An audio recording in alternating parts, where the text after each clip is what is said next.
Let's talk about a different aspect of cell towers and beamforming. Who owns these towers? Target Justice recently had a Substack where I got this information from. On the left, you can see 5 companies with the largest number of towers. And so AMT is American Towers. Its market cap is $82 billion. Crown Castle, $43 billion.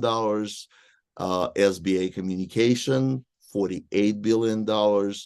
So we are talking about a multi-billion businesses.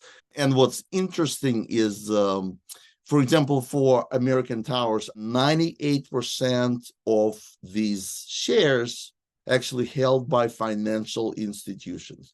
And what that means is that pension funds that do not play the market, they like stable investments, and they invest through this financial institution, and they're the major shareholder. So imagine if all of a sudden people realize that this publicly traded company never disclosed that the beamforming capabilities are used to torture their fellow citizens. Imagine what happens to the stock value, and therefore what happens to the pensions of the people. Richard, what do you think?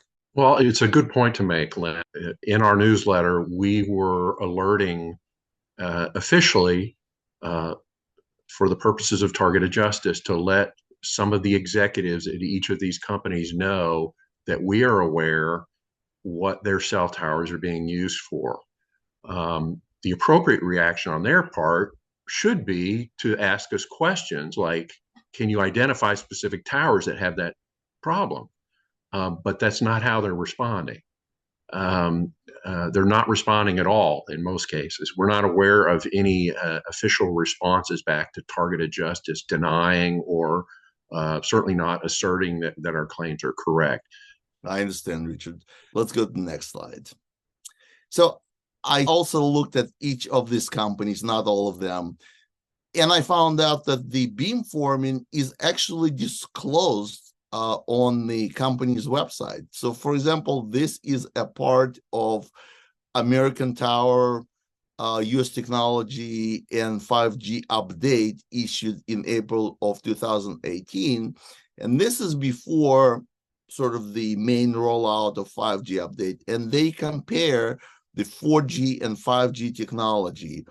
And I learned that the adaptive beamforming and something called MIMO, which stands for multiple input, multiple output, which expands the capacity of a cell by using multiple antenna to transmit and receive the signal, something you, Richard, mentioned also. So they actually admit to using beamforming technology, which makes our job easier. Do you have any comments about this specific slide? Yeah, this is an important slide. For future purposes, we want to get clear admissions that they understand what the cell towers are being used for, how the technology is being used. If they're simply owners and operators of these towers, and then they're renting space on the tower to Verizon and T-Mobile and to Sprint and these cell phone companies, the assault is still happening from their property. And I'll defer to our legal counsel on that, but I think that makes them culpable. Well, to me, it's like a product liability. When you put a product out there or the use of your product causes a damage to someone, you're absolutely liable. And one of the things that we're looking at is that these cell towers are preparing directed energy weapons and putting them at the disposition of the operators at the U.S. Space Force. And they're not in the business of supplying weapons. The truth is that if cell tower companies de-weaponized the illegally weaponized towers that are being illegally used to perpetrate torture on innocent people around the world and in the United States, then the program would collapse, because V2K, R&M, and microwave attacks, all 90% of them come from weaponized cell towers. Richard? Yeah, I agree with that. In fact, I think it's probably higher than 90%, but we're simply trying to emphasize the point that the majority of microwave attacks at targeted individuals receive the vast majority of subliminal messagings that are sent around the United States in particular, and the voice to skull transmissions. The vast majority of that comes from cell towers. That doesn't mean satellites can't perform some of those functions. If you're in an aircraft at 35,000 feet, you're not being attacked by a cell tower. The satellites take over at some point after you leave the ground in that airplane. So the satellites and the cell towers work like hand in glove. They work together to continue to perform the tracking and the attacks 24 hours a day.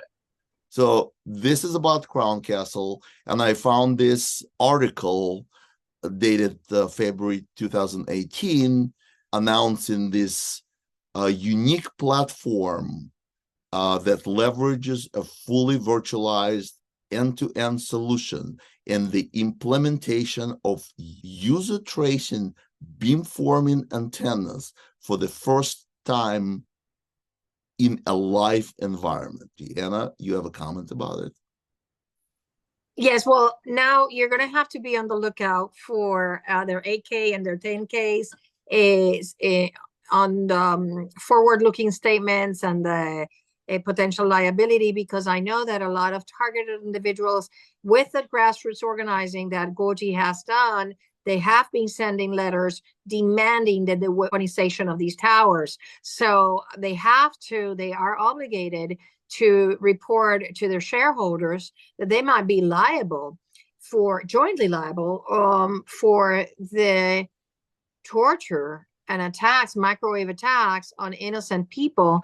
Of course, they're going to put it in pretty words, but if they don't do so, they're going to be in violation of the SEC Rule 10b-5, and that's what we're going to be looking at in the next few months. Next slide. This is something I found from SBA Communications. And once again, this is a 2011 annual report. There's nothing about beamforming and smart antenna that I found in the later report. Once again, very suspicious. And the reason, I think, is because beamforming will be known as the tool of torturing American citizens. With that, I would like to go to one of the most recent newsletters by Targeted Justice, a very extremely popular newsletter. And since we're talking about Substack and newsletter, I want to remind people, but this is a single place where you can both subscribe to the newsletter and make a donation by creating a paid subscription. It's really easy, one click. It gives you a blueprint of what you as a targeted individual or an ally can do. It literally says, what can I do to help? And then it lists 8 actionable items. Below is the address for targetedjustice.substack.com. Richard? You bring up a good point, Len. So one of the many programs or projects that we've got going on that Devin and Goji work on every week, we want folks to participate in the cease and desist letter campaigns and to help expose these crimes. So I encourage you to visit this particular newsletter. If you haven't already drafted some letters, identified some cell tower owner and operators in a 1 to 2 mile radius around your house. Again, that's on antennasearch.com. We've discussed this in the past. And we encourage you to get involved. You can do your part to help shut down this program. Thank you. I really like the actionable items. This is not just a discussion. This is a plan of action, and I just absolutely love it.